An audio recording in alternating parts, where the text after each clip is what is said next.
Good afternoon.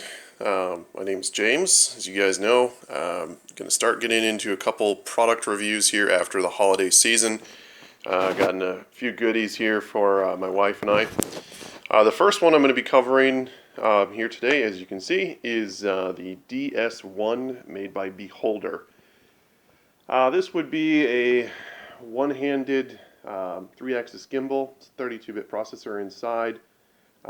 Prices average about $6.99, but I was able to get a promotion with DHL shipping here to me in Korea that included an extra battery charger with the EU style plug, as well as 3 extra battery cells, which those are 18650s. So inside, there's a padded soft case included, kind of a nylon exterior. USB powered light. A lot of people I've seen in other reviews really don't like this. They think that they should just scrap it and reduce the price of the product. It's not overly bright, but it does work reasonably well. And in a pinch, I mean, hey, why not? I think if they scrapped it and they minused it from the cost, then you might save 50 cents or $1 or $2 max. Little USB cable here as well. Micro USB on the other end. This is a mounting plate. Some cameras, depending, you will need this to mount it, especially for longer lenses and that sort of thing. And there's a 3M tape there as well. So overall, some details on this. The difference between the DS1 and the MS1, which released about springtime last year, this year, 2015 still got a couple days left this year. The MS1 stops at about 800 grams, as where this one, supposedly a lot of sellers are saying up to 2 kilograms. However, in the instruction manual that comes included with this, which I will say the English manual from Beholder is very well translated, they say 1,700 grams. So not quite 2 kilograms, but close enough. So for those of you that were kind of wondering what exactly this does, should probably not turn that on until I get it balanced here. 1 second. And then go ahead and press the power button here. Okay, now we're going to go ahead and swing this around, and as you can see here now, it's quite smooth. You have a couple modes. You can press the joystick straight in, and now it's going to be locked on, so no matter where I move this, the camera will stay locked on wherever I'm pointing at. Now I can also go back to follow me mode, where it will just slowly pan wherever direction you want to go. Also, there is the joystick on the front that you can go ahead and pan to the right, pan up, pan down, and of course pan left. Now, I will say this is not going to be anything you want to use in like a major action scene. If you're using a heavy camera, really quickly moving it back and forth.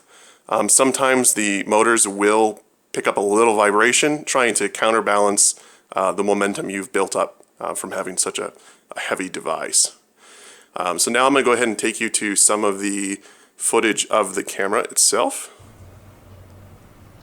This is a test, the Beholder DS1 stabilizer, using a Sony A7 II with a Sony f2.0 28mm lens.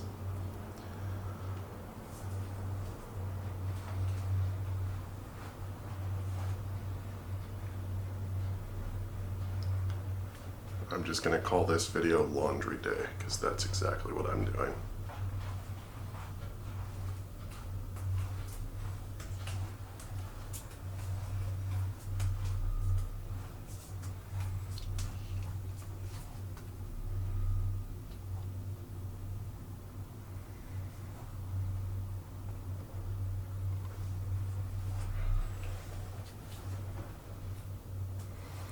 Alright, I'm now going to set the mode from follow me to, I think it's point lock or focus on the subject.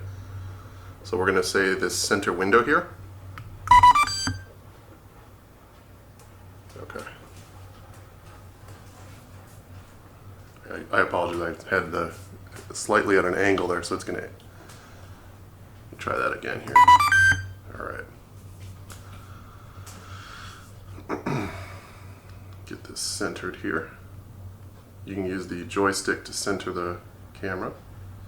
Very smooth and slow. A little bit of a lag, but if you get used to it, it's actually really great because it's really, really smooth. Okay, so let's try this again. Focus lock. There we go. Okay, so I'm standing to the right side, sidestepping to the left, going up, going down. I'm actually tilting this at about a 45-degree angle with the DS1 right now. Major tilting. And this thing is just butter smooth. Really, really well done. Alright, take off that mode. I'm going to show you some of the panning here. My hand is completely still. Just using the onboard joystick to control motions. Ta-da! I didn't shave yet, sorry.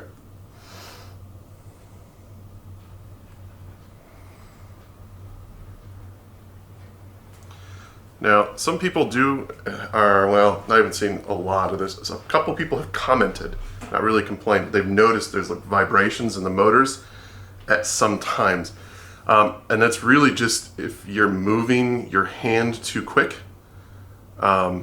This is not really designed for that. It's for smooth, fluid motions. It's not something you're going to want to, bring on a roller coaster.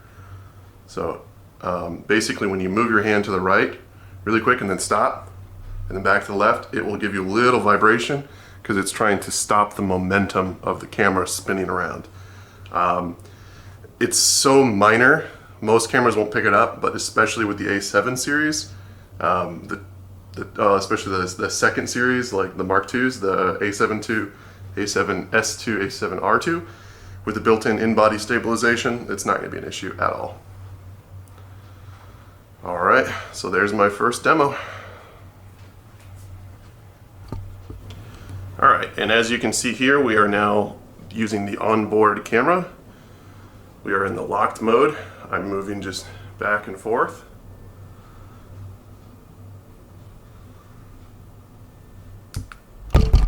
And now we'll go ahead and turn off there, and once again. There we go. Now we're in follow mode.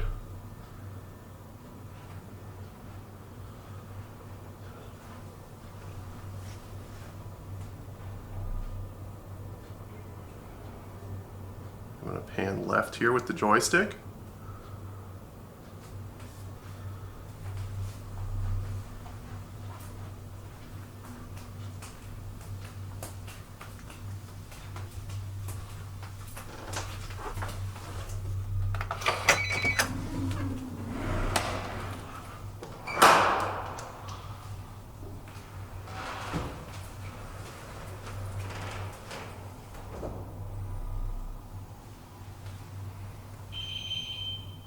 Okay, I might get a quick jog here down the hallway.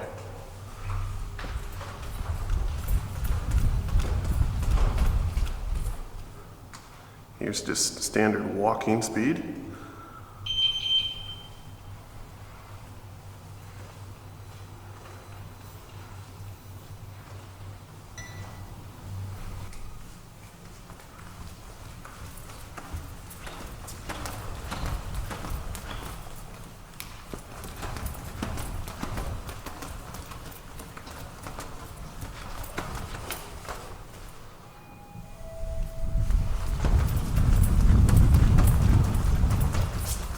Okay, so final thoughts here on the DS1 from Beholder. $699 average price tag. Is it worth it? Yes. Yeah. If you're really into making videos, even as for a hobby like me, yeah, it's going to give you some great results. Everybody out there knows somebody in their family or friends that hate those shaky videos. Big reason I went with the Sony A7 II is the in-body stabilization. That, in conjunction with the DS1, is pumping out some amazingly smooth footage. For the $639 something odd US dollars it took to get it here. This has been absolutely great. So I left my phone on my desk there; it's vibrating there. But yeah, the result-wise, it's compared to like a Ronin. I'm gonna say it's a 9 out of 10 compared to a Ronin. Battery life isn't as good. You're getting about, they say about an hour or so out of the batteries. I'm seeing closer to about 50 minutes, but drones and that sort of thing, it depends on your usage. It depends on the temperature. It depends how much moving you're doing, and that will vary. But like I said, for the price, it came with an extra set of batteries, so I'm well over that mark, well over an hour, probably even into the 2-hour range maybe, and I'm satisfied with it. So overall score on this unit, I'd say probably 9.5 out of 10, 10 out of 10 maybe even, somewhere in there, really, really, really high. The smallest things I don't particularly like, I have not been able to get it from a standing up position to a low holding position without it going absolutely crazy. That you have to power it down, switch it down below, power it on again. Now I understand it's trying to balance itself out, but they could have added a button saying that you're gonna switch positions, or that would have been kind of cool for a more seamless transition. But there are workarounds. A couple things I haven't tried. You can put a tripod on the bottom of the handle, or one of the boomsticks, and get those really long range items there as well. I might do that. I just get a little nervous hanging, with the lens that are probably $3,500 worth of equipment off the end of a pole. It's just not something on my I want to do list. So, but that might change. We never know. So yeah, if anyone has any comments, questions, concerns, whatever, go ahead and put them in the comments below. And I hope this worked out for you. Oh, I forgot to tell everybody the details. On this device, it is a Sony Alpha A7 II. It is using a f2.0 Sony 28mm lens. Yeah, that's pretty much it. Oh, and the Sony mic, I think it comes to about 960 grams off the top of my head for the total on that. So I'm well over the 1,700 grams weight limit. I've used the MS1 also. It does do about 800 grams. Some people I've seen push that with 780, 790 grams. Yeah, it will work, but you're really pushing the payload on that. I would advise you to bump up to the next level and go with the DS1 for a couple $100 more, even $150 more in some cases. You're more than doubling your weight limit, or future-proofing yourself if you want to get a new lens or something in the future. But yeah, it's gonna get some excellent results for you guys. So thank you so much, and next time I'll try and get this scripted out a little bit better so I'm not jumping around all over. But yeah, thank you very much, and subscribe if you feel like it.